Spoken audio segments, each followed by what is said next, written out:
Hey YouTube, this is NunetTV coming at you guys with another video. And today we're going to be talking about, well, this isn't 10 because like a couple of days ago I made a video. I think it was yesterday, I believe.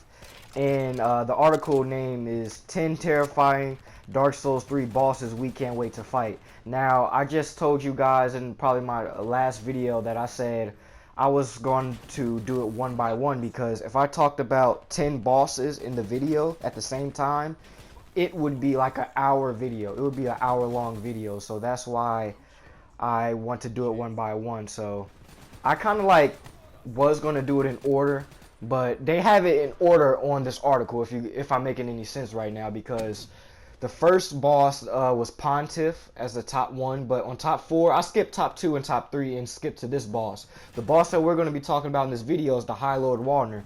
And before I start talking about that, X-Revenger gave me some good information about this game. But I think they are adding some Dark Souls 2 bosses to Dark Souls 3. I don't know. But I know they're adding new bosses. But this whole time that I've been talking about Dark Souls, I never asked you guys how many bosses in Dark Souls 3 is it going to be total. So let me know in the comment section below. This boss we're going to be talking about today is called the High Lord Wolnir.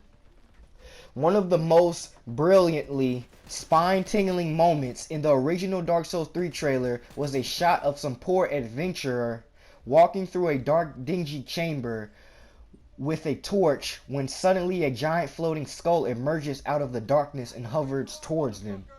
Meet High Lord Wolnir, a colossal shambling skeleton who may not be the most original boss in gaming, but is undeniably menacing.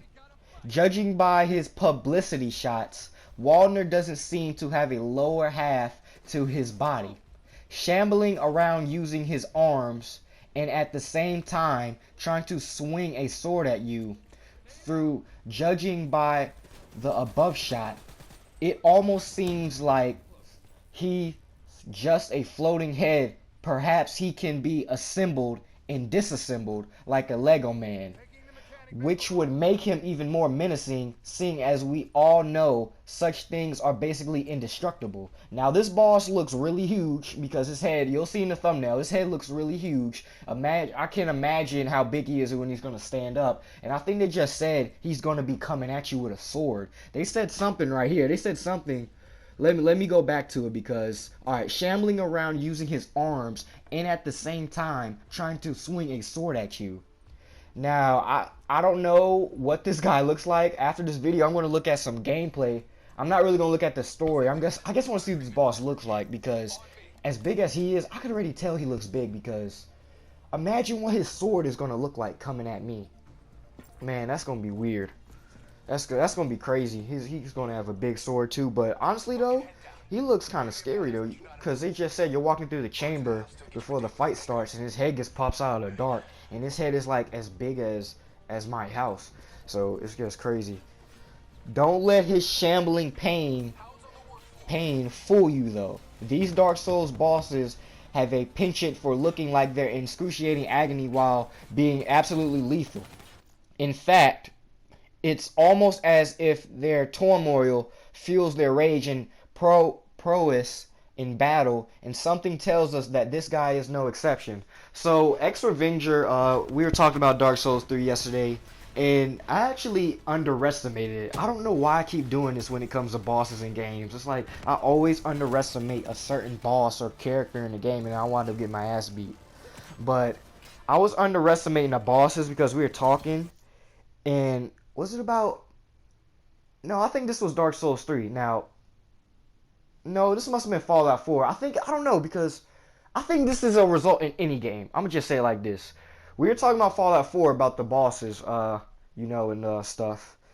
And then there's a boss, like, alright, I'm going to just say it like this. Dark Souls 3 bosses that are huge. I'm talking about the big bosses like this boss. He looks like he's going to be really tall.